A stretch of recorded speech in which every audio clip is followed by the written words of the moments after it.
Hey everyone, and welcome back to Beyond Belief. Today, we're diving into a deep theological rabbit hole. Could the God of the Bible and Satan actually be the same? It's a mind-bending concept, but one that's been explored by scholars and theologians for centuries. Buckle up as we crack open the Holy Book, delve into ancient Mesopotamian myths, and uncover the potential hidden truths behind these powerful figures. Remember to smash that subscribe button, hit the notification bell, and follow us on your favorite social media platforms so you never miss out on our mind-blowing content. It has frequently been questioned why the God of the Bible of the Hebrews led the people through hardships, floods and disasters when he appeared to have acted in a totally contrary and merciful manner at others. The answer is that, despite being acknowledged as the one God by the Jewish, Muslim, and Christian religions, there was a distinct difference between the concepts of Jehovah and the Lord at one time. They were, in fact, two distinct deities. The God known as Jehovah was traditionally a storm god, a god of wrath and retribution, whereas the God known as the Lord was a fertility and wisdom god. In the early writings, the Lord was called Adon, which was the prevalent Semitic word for Lord. The obvious personal name of Jehovah was not employed in the beginning, and the Latin Vulgate Bible indicates that the God of Abraham was called El Shaddai, which pertains to a great one of the mountain. The name Jehovah, Yahweh, was derived from an early Hebrew stem, which means, I am that I am, as stated in Exodus. This was claimed to be a word spoken by God to Moses on Mount Sinai several hundred years after Abraham's mythological period. As a result, Jehovah was not a name at all, and early scriptures simply refer to El Shaddai, with the Adon serving as his opposing counterpart. These gods were known as El Elyon and Baal to the Canaanites. The terms God and Lord are employed and intermixed throughout modern Bibles, as if they were one and the same character, although they were not originally. One was an angry god, a suppressor of the people, the other a social deity, a supporter of the people, and they both had spouses, sons, and daughters. Throughout the patriarchal period, the Israelites attempted to assist Adon the Lord, but El Shaddai, the storm deity Jehovah, reacted with floods, tempests, famines, and disaster. Even toward the end, about 600 BC, the Bible recounts that Jerusalem was demolished by Jehovah's command. Tens of thousands of Israelites were taken captive by the Babylonians just because one of their previous kings had built altars to Baal the Adon.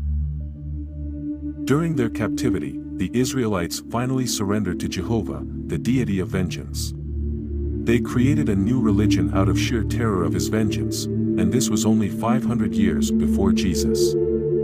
As a result, Christians accepted Jehovah as well, naming him simply God, and the previously held social conceptions of the Adon were completely abandoned. Both religions were now known as fear faiths. This tells us that there were two dominating and conflicting deities among an overall system of gods and goddesses, many of which are actually named in the Bible. In many cultures, the couple has been referred to as El Elyon and Baal, El Shaddai and Adon, Ahriman and Mazda, Jehovah and Lord, God and Father. However, these are all titles, not personal names. So, who exactly were they? To find the answer, we only need to look at where these gods were active, and old Canaanite texts, found in Syria in the 1920s, inform us that their courts were in Mesopotamia's Tigris-Euphrates region. The associated Sumerian documents date back to around 3700 BC and state that the gods in question were brothers. The storm god, later known as Jehovah, was known as Enlil or Ilukurgao, meaning ruler of the mountain, in Sumer, while his brother, who became Adon the Lord, was recognized as Enki, which means archetype. According to the scriptures, Enlil was responsible for the flood, the destruction of Ur in Babylon, and his continual opposition to human education and enlightenment. Indeed, Syrian writings claim that Enlil destroyed the cities of Sodom and Gomorrah on the Dead Sea, not because they were pits of evil, but because they were major centers of scholarship and learning. Lord Enki, on the other hand, granted the Sumerians access to the Tree of Knowledge and the Tree of Life despite his brother's displeasure. Enki devised the flood escape technique, and it was Enki who handed down the time-honored tablets of destiny, the tablets of scientific law that constituted the foundation of Egypt's early mystery schools. The Kurdish Yazidi, a branch of Islam with Jewish heritage, refer to the Bible god Jehovah/Enlil as Melech Tas.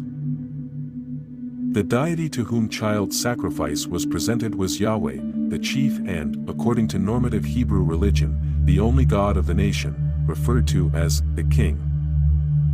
This abnormal practice, which was largely confined to the apostatizing reigns of Ahaz, 2 Kings chapter 16 verse 3, and Manasseh, 2 Kings chapter 11 verse 6, was so repulsive that later Hebrews renamed the divine title related to it Moloch, as if the offerings were really offered to a foreign god.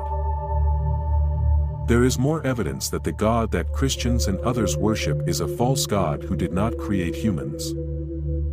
Scholars believe that the word Moloch, which was later distorted from Molech, is an intended misspelling of Melech, based on the analogy of Bosheth. According to the term, pass through the fire to Molech, children were made to pass between two lines of fire as a kind of consecration or februation, although it is apparent that the children were slaughtered and burned.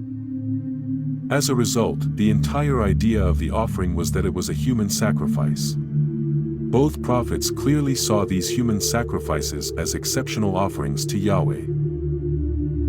According to Ezekiel, Yahweh himself defiled the Israelites' offerings by allowing them to sacrifice their firstborn, so that they may know that Yah was Yah through punishment.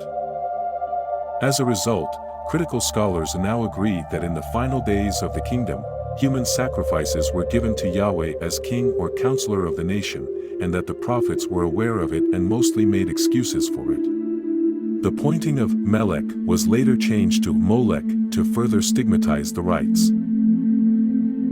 The Hebrew letters in 1502, and 1500, and 1498, MLK, usually stand for Melech, king, but when vocalized as M and 333, Lech in Masoretic Hebrew text, they have traditionally been interpreted as a proper name, Moloch, in the Septuagint translation, Aquila, and the Greek Targum.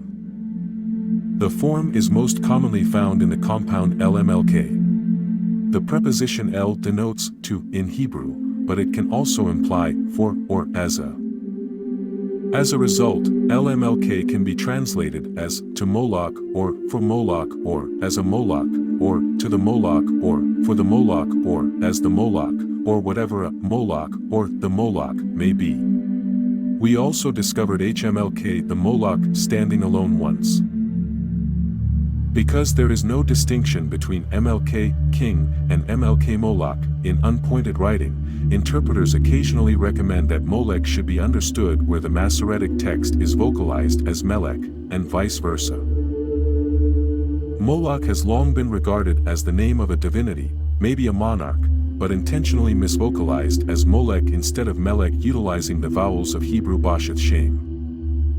The true, pagan, identity of Bible God/Jehovah/YHVH/Yahweh, the God of Christians, Jews, and Muslims, is Enlil/Moloch/Melech Tas, and Aken in Egypt. And given this God's warped evil nature, the activities and depravity of some of his devotees are not surprising.